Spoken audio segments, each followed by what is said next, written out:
Moisés, tire as sandálias dos teus pés, pois a terra que pisas é terra santa.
Noé, construa uma arca para você e sua família e faça entrar nela um casal de cada criatura, pois inundarei toda a terra.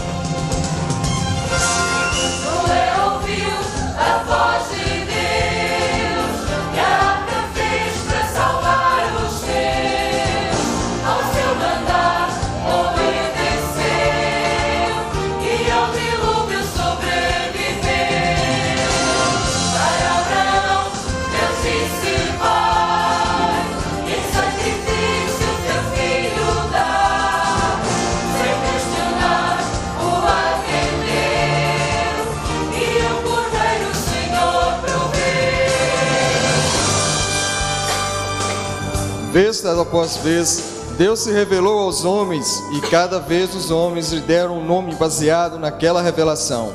Davi o chamou de nossa retidão, Jeremias o chamou de nosso conforto e Jó o chamou de meu amigo. Todos esses nomes eram verdades acerca de Deus e todos apontavam para Jesus. Jesus foi profetizado por Isaías quando esse declarou: uma virgem conceberá e dará à luz a um filho, e o seu nome será Emanuel. Maria foi quem Deus chamou para ser a mãe do Salvador. Jesus será seu nome, outro nome maior não há, nem haverá. E cada vez mais perto, Deus revelava perto, e muitos nomes Deus recebeu. E Deus se aproximava, e o povo adorava, e muitos nomes Deus recebeu.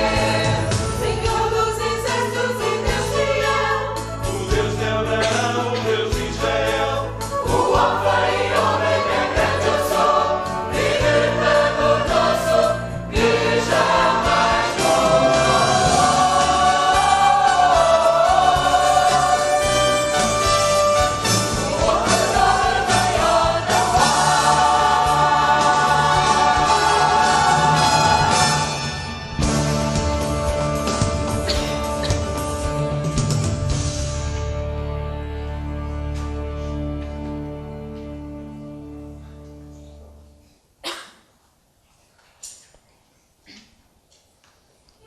Deus tem trabalhado através da história, buscando relacionar-se com os homens, em sarças ardentes, em torno de montanhas flamejantes, em quartos silenciosos e em momentos de quietude.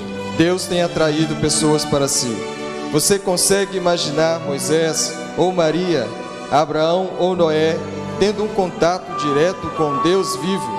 Ele se revelou a cada um deles de uma maneira e cada um deles respondeu de um modo diferente. Alguns tremeram, uns se prostraram e outros ficaram em sua presença em adoração silenciosa. Como você tem respondido? A forma como respondemos a Deus revela o que cremos a seu respeito.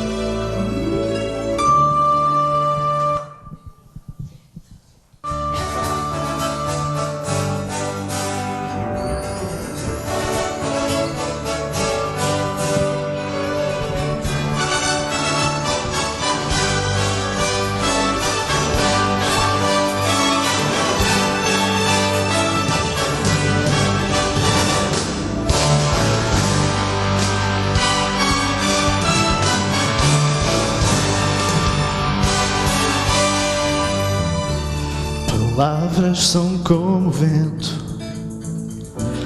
conceitos se vão. Eu tento te descrever, quero te imaginar. Só com olhos da fé posso ver que as palavras não sabem dizer. Ao provar de tua graça sem par e sem palavras, maravilhado e em louvor, sou silenciado por tão tremendo amor. Me salvaste, me livraste, me deste a mão. Sem palavras, olho para o céu, admirado perante o trono teu. Revelaste o amor que a todos deixas sem palavras.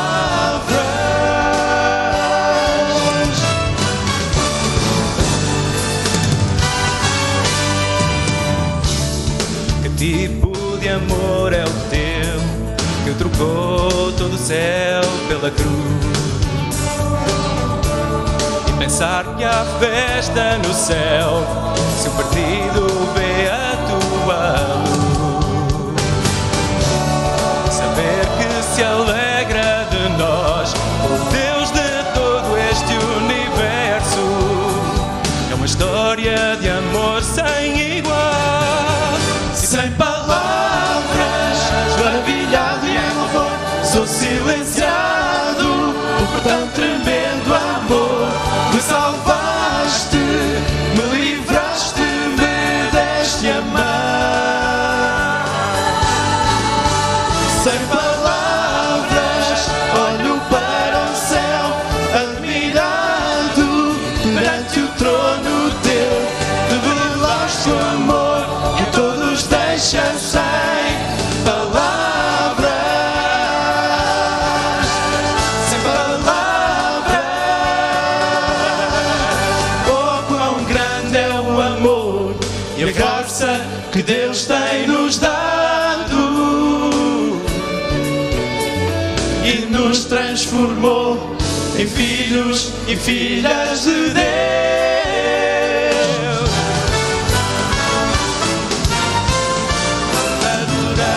Adoramos ao Senhor, nos salvaste. Tua cruz, sem palavras, olho para o céu, admirado perante o trono teu. Revelaste o amor que a todos deixa sem palavras.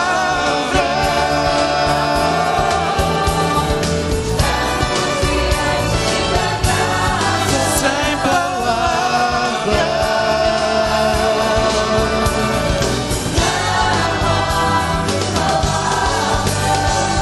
Estamos diante do Rei e ao contemplar tua glória não há palavras.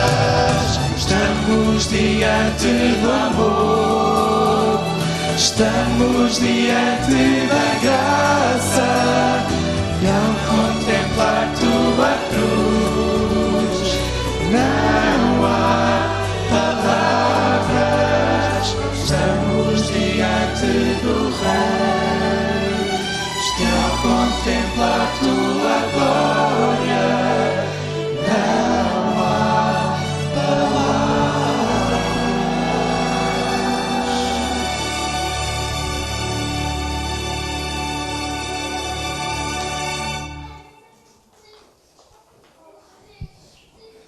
Neste lugar, Deus está fazendo o que só Ele pode fazer.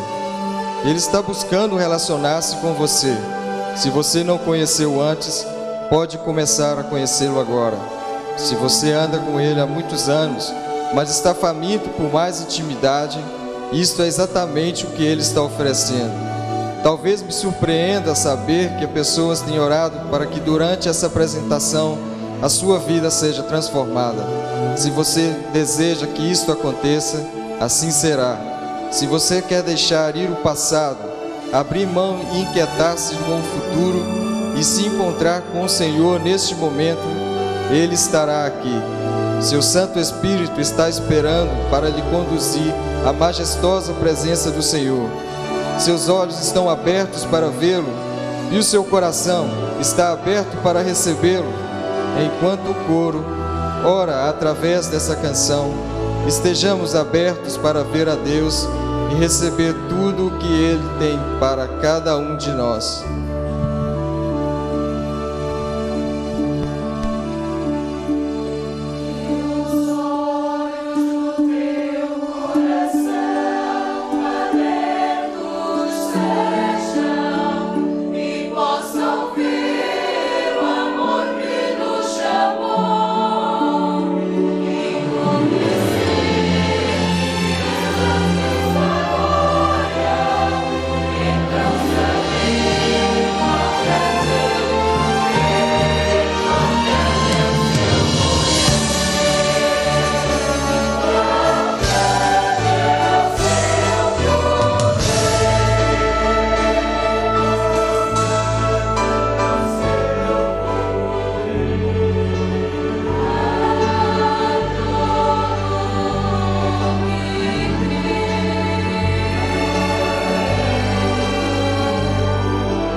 gostaríamos de dizer que também estamos muito felizes, muito contentes por estar convosco, associando-nos a este aniversário da Igreja.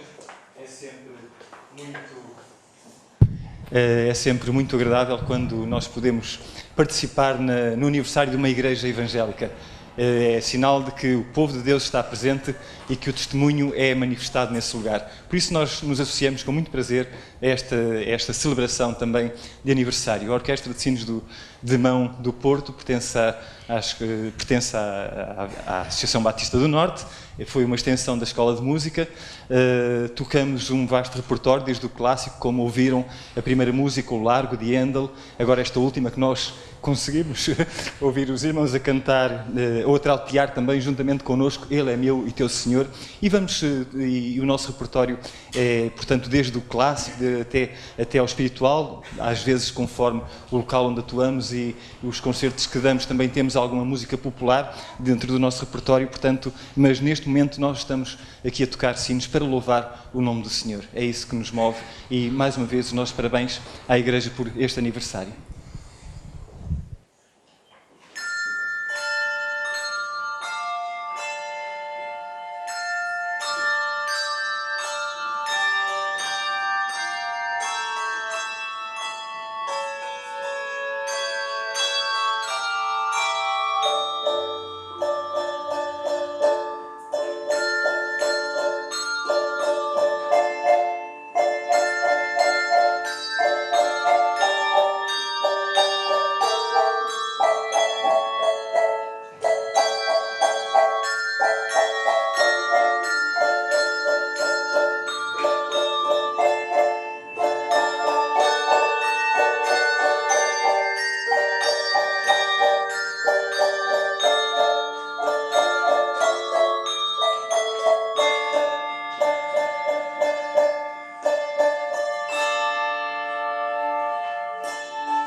olhar no espelho e ver o rosto de alguém feliz.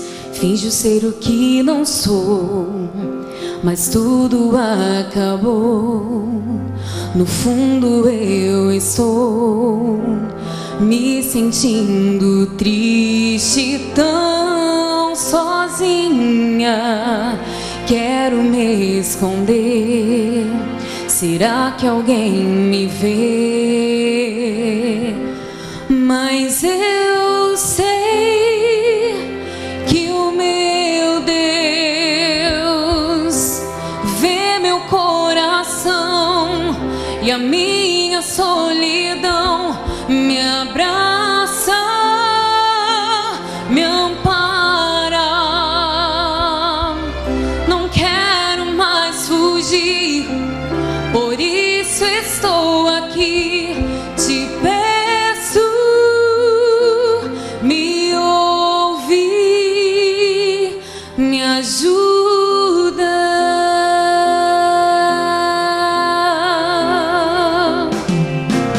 Bem atrás da máscara que eu criei, há um coração em dor, cansado de sofrer, cansado de fingir, mostrar o que não é. O que aconteceu com os meus sonhos? Onde eu errei? Eu quero acertar, mas eu sei que meu Deus vê meu coração e a minha solidão. Me abraça, me ampara. Não quero mais fugir, por isso estou aqui. Te peço, me ouve, me ajuda. Quem realmente eu sou é o que Ele vê ao olhar pra mim. Sem máscaras hoje estou diante dos teus olhos de amor.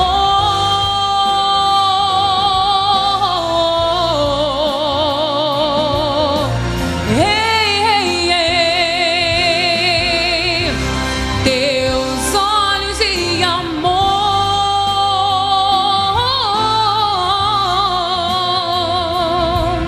teus olhos de amor.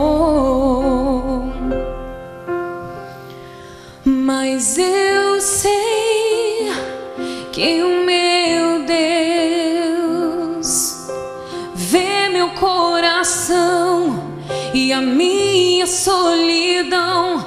Me abraça, me ampara.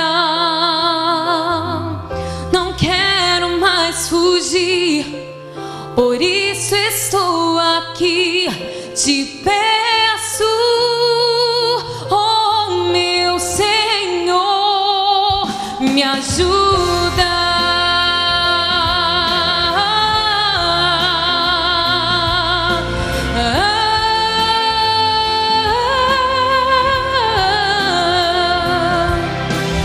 Quem realmente eu sou é o que Ele vê ao olhar pra mim. Nos meus primeiros anos de ministério, eu fui pastor auxiliar do meu pai. Então, meu pai sonhava que eu assumisse a igreja, que ele era pastor. E nós brigávamos muito, porque eu dizia: meu pai, isso não é cargo hereditário. E eu não sinto de Deus assumir aqui a igreja. Mas era um sonho dele. Mas tinha um irmão na igreja, o irmão Nelson, que ficou conhecido como o irmão Nelson Merendinha. E eu explico por quê. porque nos cultos de ceia ele dormia. Então, uma vez acabou o culto, era para ter a ceia, nós transferimos e acordaram, irmão Nelson, acabou o culto. E ele disse, não tem merendinha hoje? Então, desde aquele dia, ele ficou conhecido como irmão merendinha.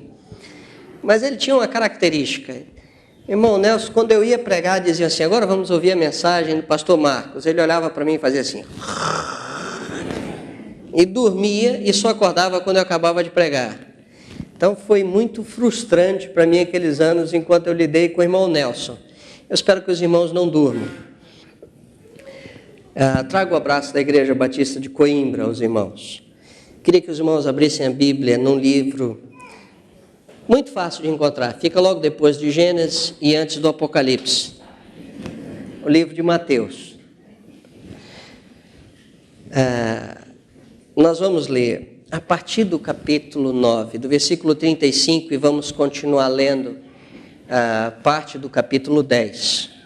A igreja de Coimbra tem ficado assustada comigo, que eu disse para eles que do versículo 9 ao 35 eu tenho pelo menos 12 mensagens para pregar na igreja, ou seja, 3 meses a pregar apenas nesse versículo, 35 ao 38.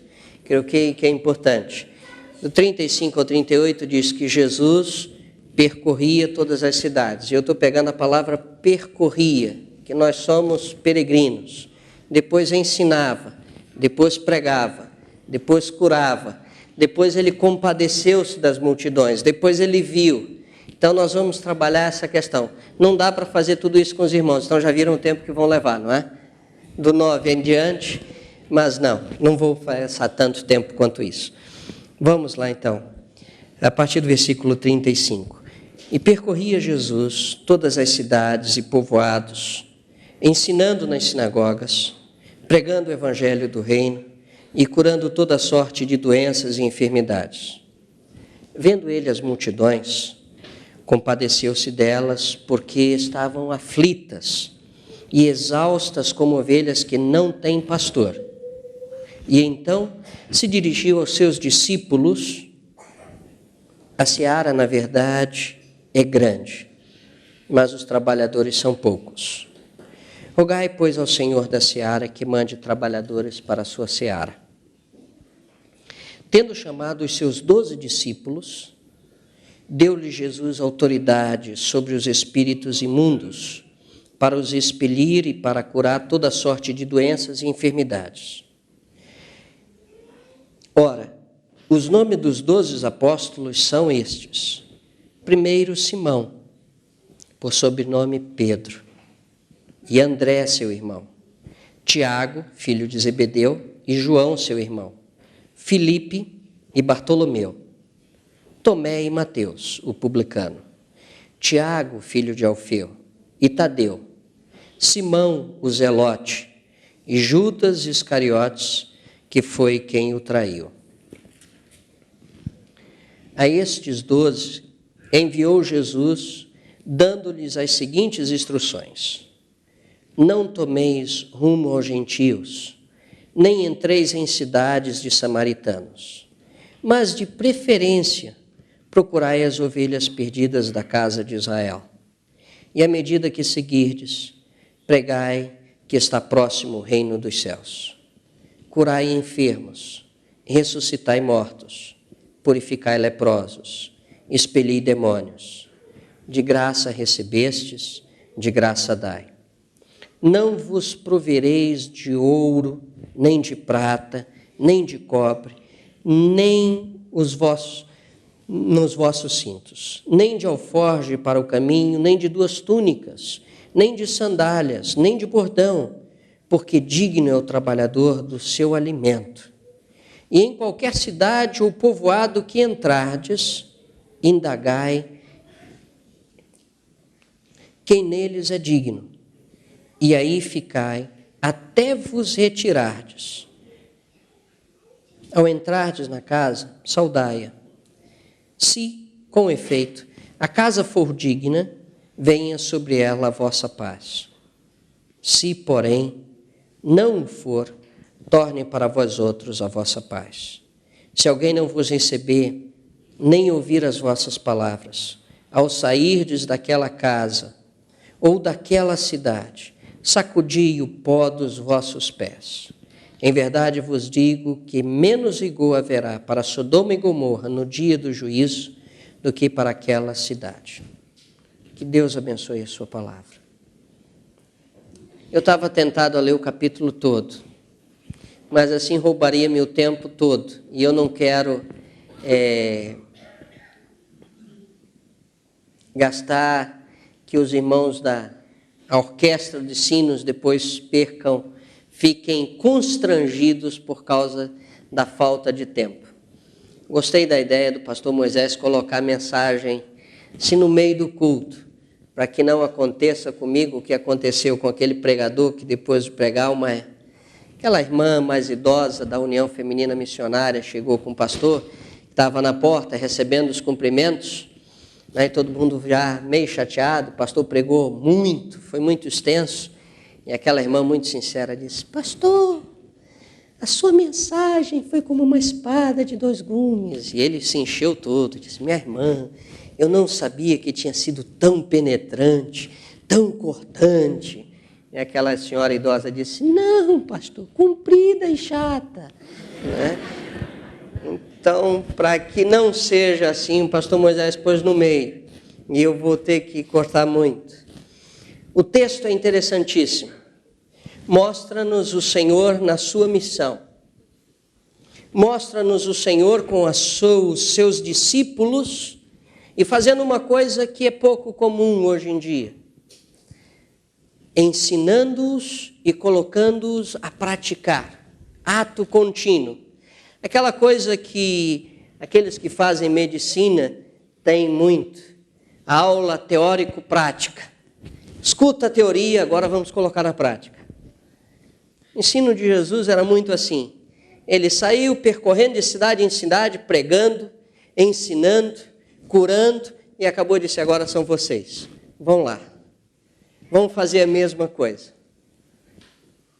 Mas o texto é extraordinário, irmãos, porque mostra algumas coisas que nós precisamos estar atentos.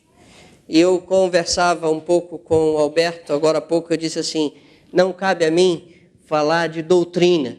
As doutrinas ficam para o pastor Moisés e depois para o Alberto, mas ele nos mostra algumas coisas fabulosas, das quais algumas doutrinas que temos esquecidos nos nossos dias.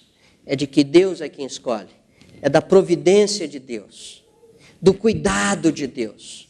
Esse texto nos mostra muito claro. E eu queria falar com os irmãos sobre a igreja vitoriosa. 55 anos. 55 anos de história.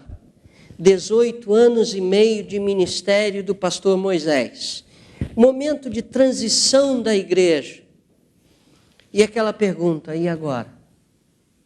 Como é que vai ser? Olhamos para o futuro e vivemos um momento de incerteza. Sucessão pastoral. Quem vem? O que fazer? Mas a igreja vitoriosa, ela sabe o que fazer. Ela continua firmada no Senhor.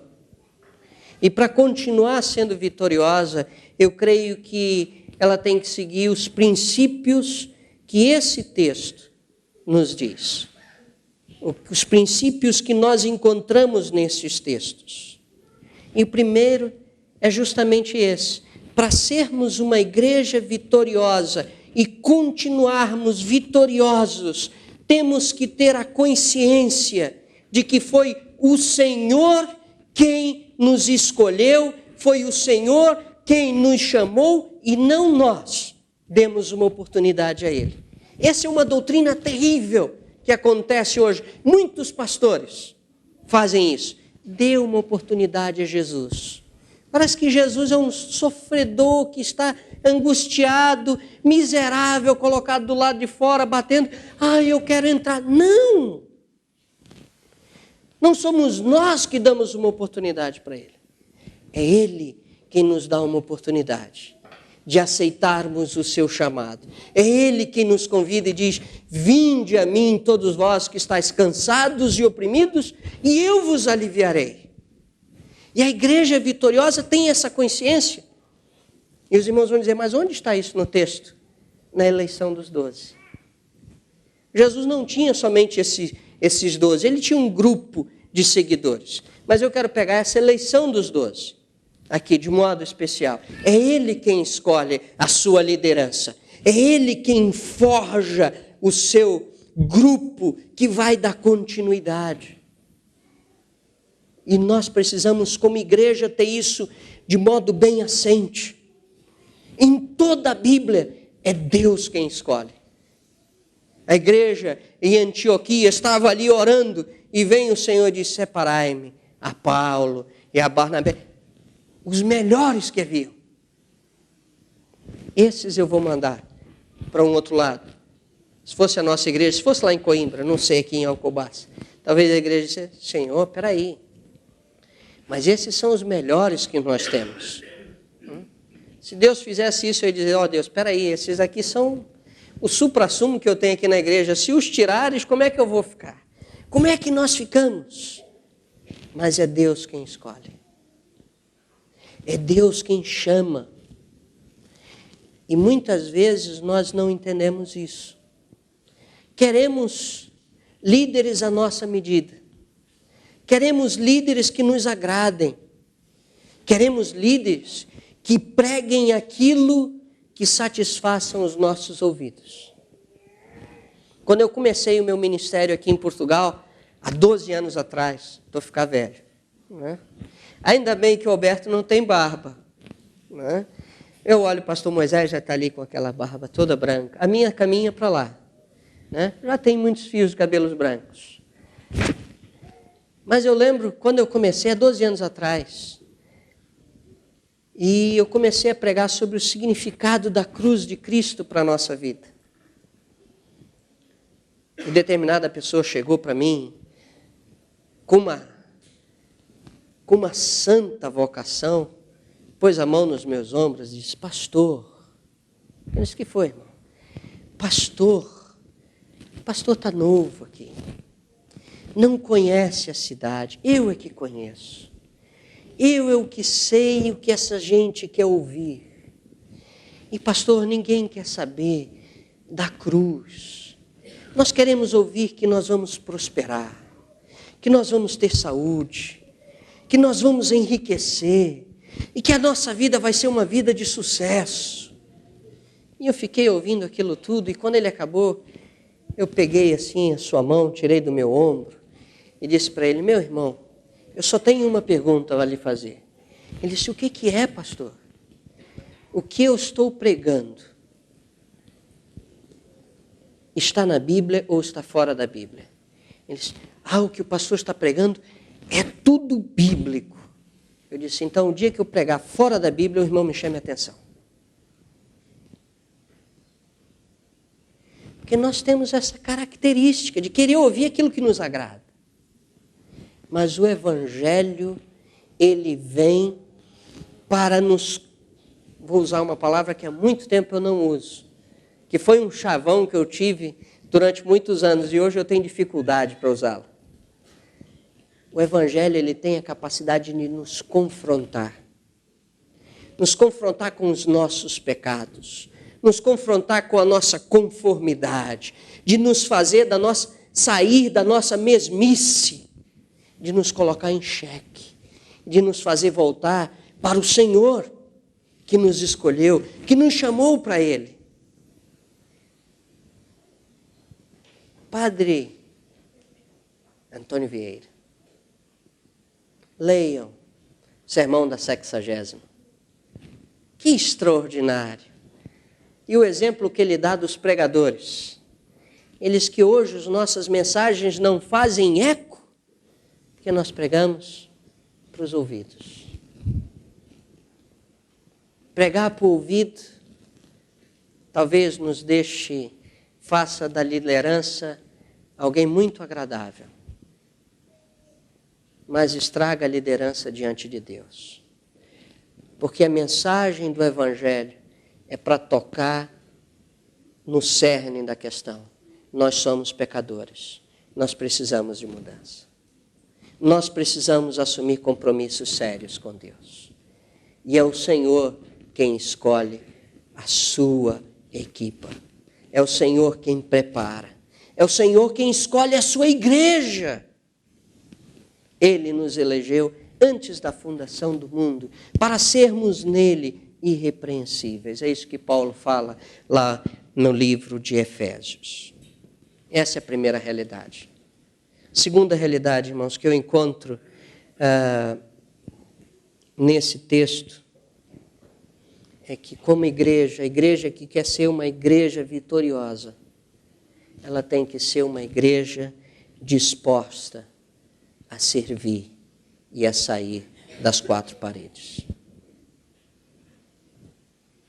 O nosso chamado não é um chamado para estar trancafiados dentro das quatro paredes. O nosso chamado é um chamado para o serviço. É um chamado para estar do lado de fora. É um chamado para estarmos a nos desgastar, entregando as nossas vidas em prol dos outros.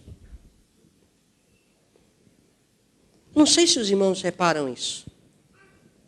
Mas o chamado de Jesus é: venham, sigam-me e venham caminhar comigo. E venham caminhar por todas as aldeias, cidades e povoados. E fazendo uma coisa: pregando o evangelho do reino, ensinando esse evangelho e curando, tendo a visão de Deus. Hoje em dia nós queremos um evangelho de facilidade. Queremos que eles venham até nós. Mas como disse o meu amigo pastor Isaltino numa das suas pastorais, eles não virão. É verdade, eles não virão. Sabe por que eles não virão? Porque Jesus não disse que eles têm que vir até nós. Jesus disse: indo, pregai o evangelho. E a igreja vitoriosa é essa igreja que abre as suas portas e que sai ao encontro das pessoas. É essa igreja que tem a coragem de abrir uma fundação e dizer: nós seremos úteis à nossa sociedade. Nós seremos canal de bênção para o povo que nos rodeia. Hoje nós vivemos uma sociedade e muitas vezes uma igreja que quer as bênçãos de Deus. Eu gosto muito da chamada de Abrão, antes dele ser Abraão. Porque Deus faz uma promessa para ele, mas depois diz Deus, dá uma ordem a ele. Leiam no capítulo 12 de Gênesis, os irmãos vão, se nunca isso saiu aos vossos olhos, vai sair agora. Permitam-me dizer isso. Porque Deus diz assim: olha, Abrão, sai da tua terra, no meio da tua parentela, e vai para a terra que eu te mostrarei. Aí depois segue dizendo: e abençoarei, te abençoarei e tudo, abençoarei os que te abençoarem, tal. Vai sempre no futuro. Aí Deus para e diz para Abraão, no presente, no aqui e agora. Ele promete abençoá-lo. Mas vejam o que Deus diz a Abraão: agora, sê tu uma bênção. Porque melhor do que receber as bênçãos de Deus é ser uma bênção de Deus na vida dos outros. Melhor do que receber as bênçãos de Deus é ser uma bênção de Deus na vida dos outros. E é isso que é a igreja. A igreja é canal de bênção na vida das outras pessoas. Ser uma bênção em Alcobaça. Ser uma bênção onde quer que tu te encontres. Caminhando, pregando, sendo bênção, sendo agência de transformação, de serviço, gastando a tua vida a proclamar o evangelho do reino de Deus. John Perkins, ele diz uma coisa extraordinária. John Perkins era negro. Fugiu do sul dos Estados Unidos, não é? Fugindo da segregação racial. Foi para Nova York. Em Nova York ele iniciou um ministério extraordinário. E de repente Deus começou a trabalhar no coração de John Perkins, que ele deveria voltar para o sul dos Estados Unidos. Naquela época dos anos 60, onde aqueles que gostam um pouco da história e que gostam de cinema podem ver Mississippi em chamas e tudo, e ver uma ideia do que era aquilo, e pensar em que Martin Luther King foi morto nos anos 60, nós estamos vendo aquilo fervilhar, e Deus trabalha no coração desse homem.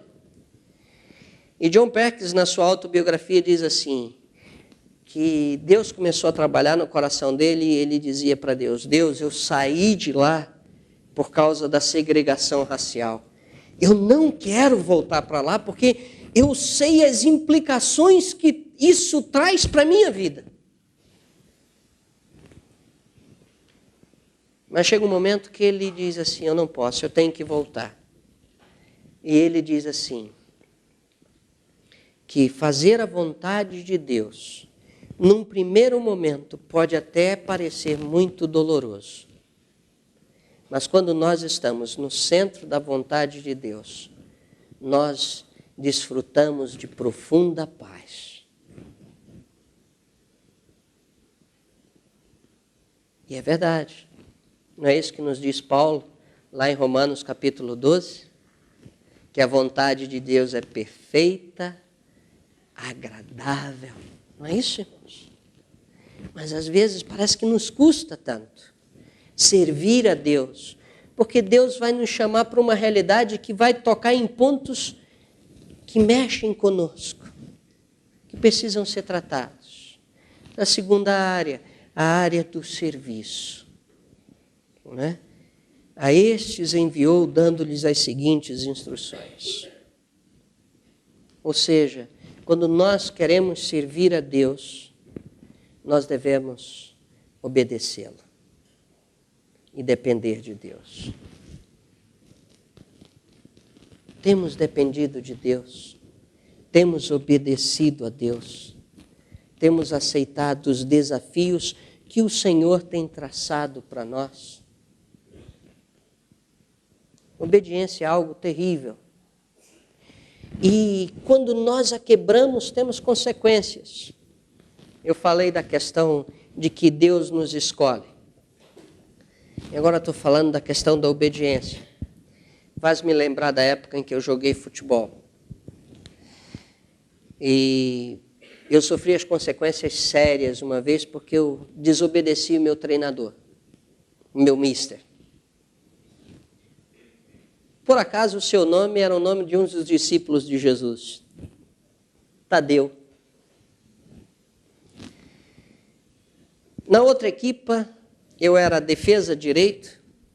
Na outra equipa, como avançado, como diz o brasileiro, como ponta esquerda, estava um ex-jogador da nossa equipa,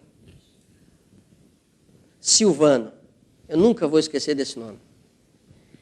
Marcou-me para toda a minha vida. Foi uma tragédia.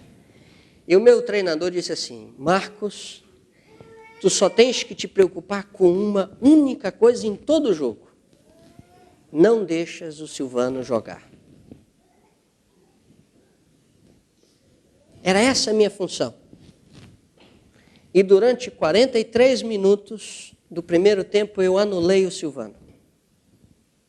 Onde ele estava, eu estava colado com ele.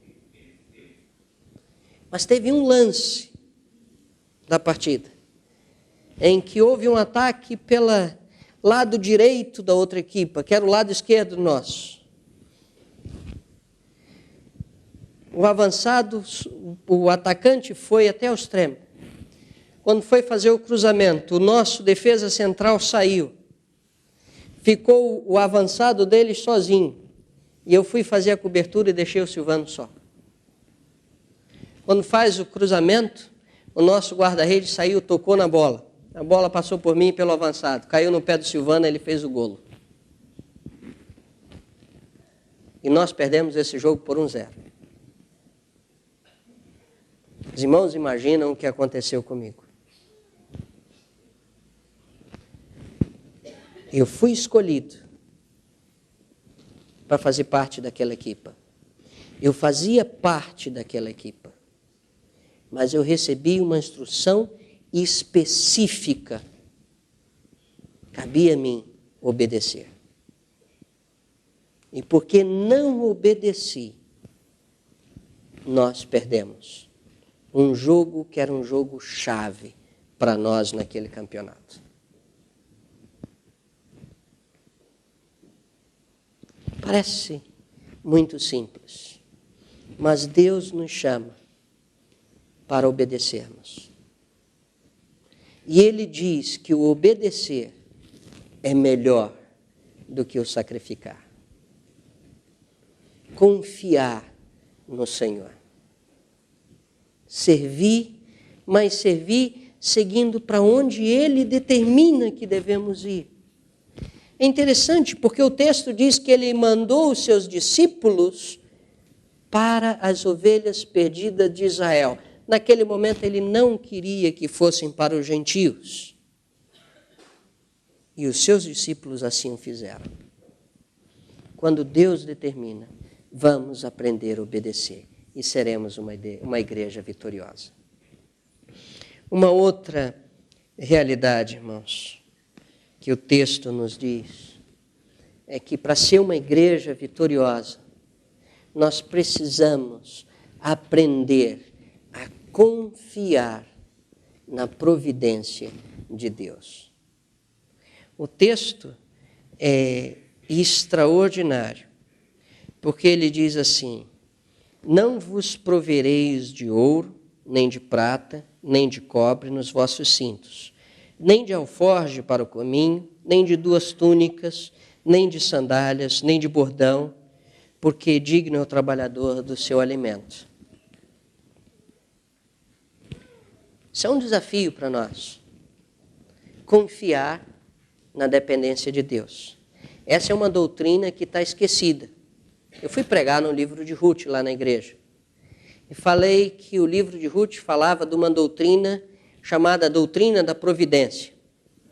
E disse: quem já ouviu falar da doutrina da providência? Pedi para que levantassem as mãos.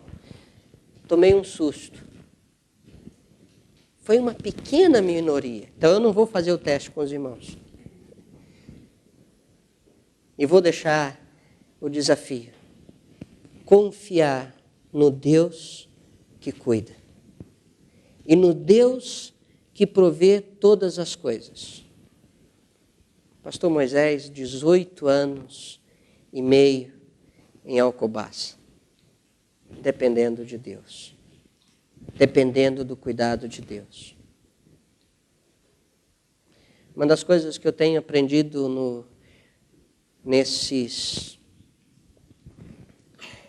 quase 13 anos de consagração, porque eu só aceitei ser consagrado ao ministério quando tive uma igreja para pastorear, não é? 20 anos trabalhar com igreja, é que, e eu tenho dito sempre nas igrejas que eu passo, eu não sou funcionário da igreja.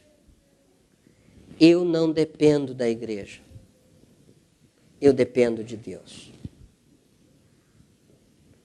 Certa vez alguém disse para mim assim: pastor, temos que ver, temos que falar seu vencimento, alguma coisa. Eu disse: não, meu irmão, não se preocupe com isso. Por quê, pastor? Eu disse: o dia que eu tiver qualquer problema, eu vou falar com o meu patrão. Eu disse: como assim? Eu vou dobrar os meus joelhos e vou falar com ele. Irmão, não tem nada a ver com isso. Isso é entre eu e o meu patrão. Eu não dependo da igreja, eu dependo de Deus.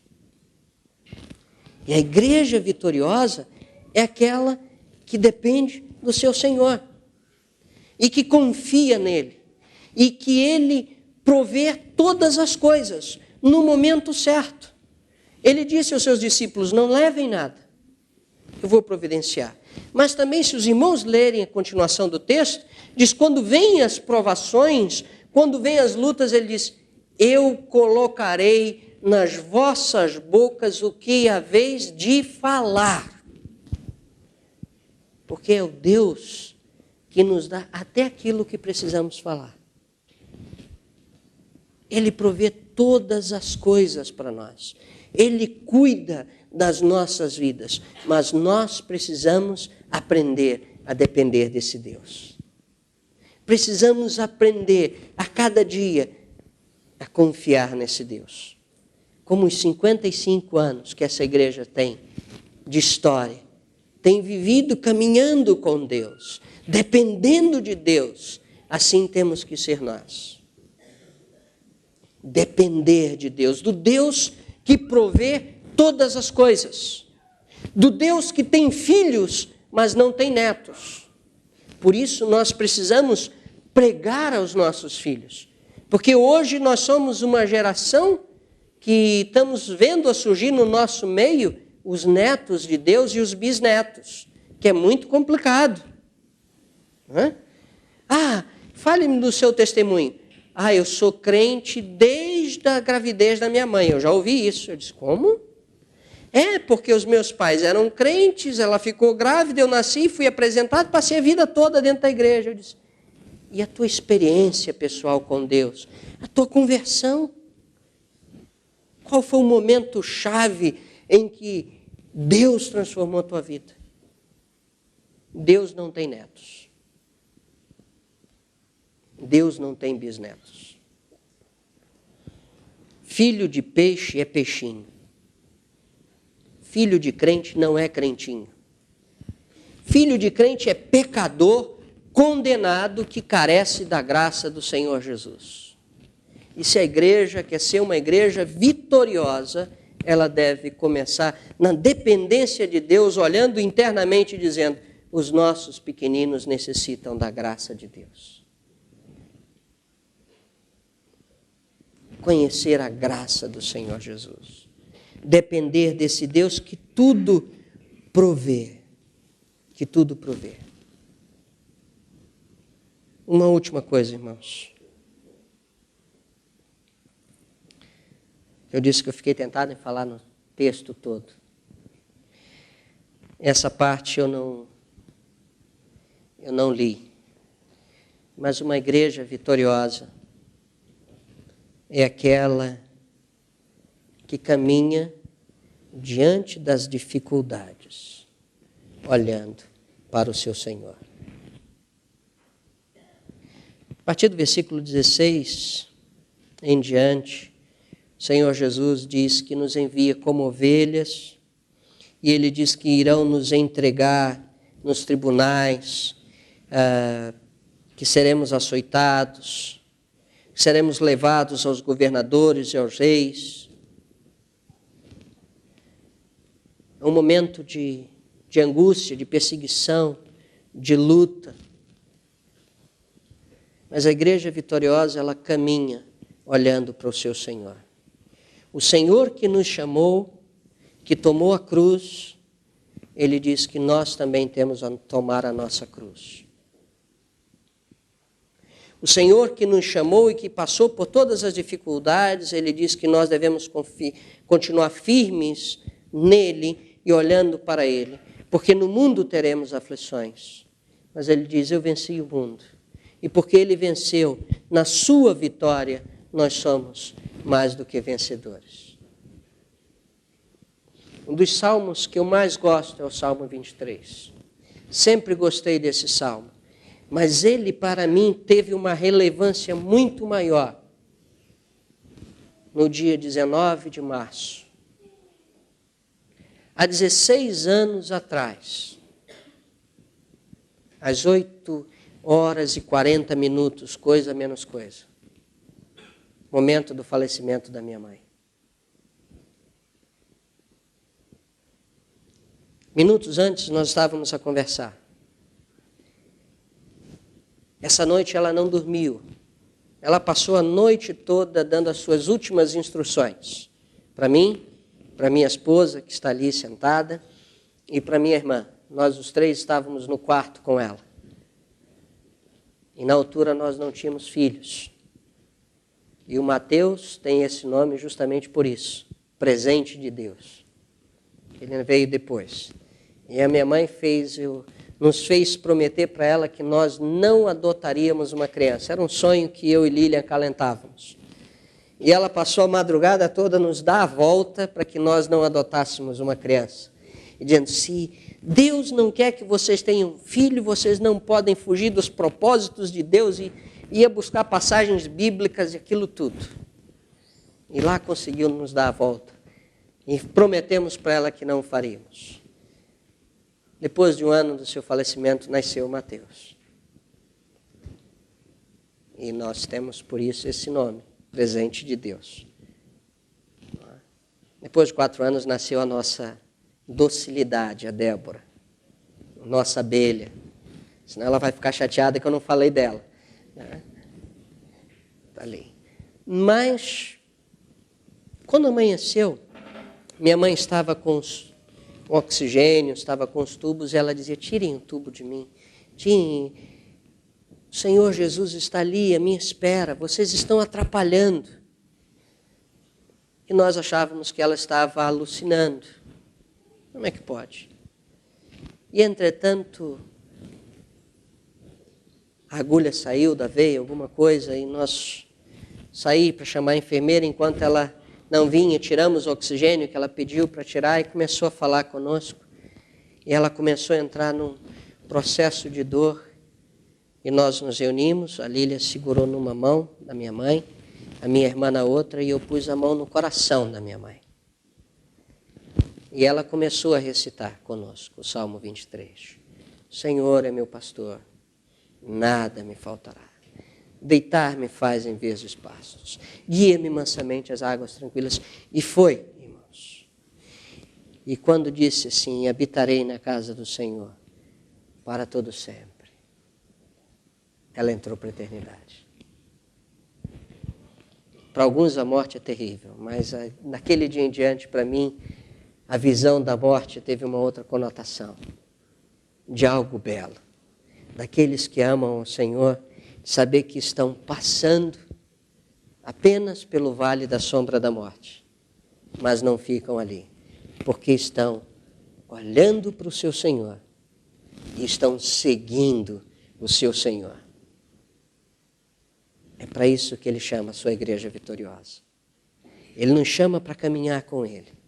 Mesmo passando pelo pântano escuro, pelas adversidades terríveis que temos que enfrentar, desse momento de crise angustiante que temos que passar, onde vemos os juros baixando, mas não sabemos se o dinheiro vai dar para pagar a prestação da casa.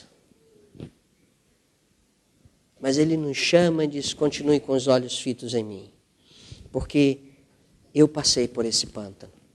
E convido-vos a passar. Não é ficar nele, é passar e ir para além dele. Porque em mim sois mais do que vitoriosos. Esse é o desafio. E eu aprendi isso naquele dia. Naquele momento de extrema dor. De que o Senhor nos chama para caminhar com Ele. Mas caminhar para a vitória. Caminhar para além das dificuldades, caminhar para além das perseguições, caminhar para a nossa verdadeira casa, a casa que Ele tem preparado para nós, na sua glória, na sua eternidade. Não é? Ele disse, vou para o meu Pai, e vou porque ali tem lugares preparados, e voltarei para levar-vos para junto de mim. Essa é a nossa caminhada. Uma caminhada que é feita conscientemente. Uma caminhada sabendo que Ele nos escolheu, que Ele nos chamou para si. Uma caminhada que é feita em serviço. Uma caminhada que é feita na dependência da providência de Deus. Uma caminhada na certeza de que vamos enfrentar as dificuldades, mas vamos para além delas, na vitória. Porque Ele é o Deus que nos sustém. Ele é o Deus que tudo provê. 55 anos, passando por lutas, enfrentando dificuldades, mas 55 anos de vitória. 18 anos e meio de ministério pastoral. Quantas histórias pastor Moisés e a irmã Rosemary teriam para contar. Tantas alegrias. Tantos momentos em que eles choraram sem os irmãos verem. esse é o momento agora de olhar e dizer: estamos passando o bastão. Mas se quiseres continuar vitoriosos, tendes que continuar dependendo do Senhor da igreja, daquele que escolhe, que chama, que prepara, que envia e que toma conta. Que Deus nos abençoe.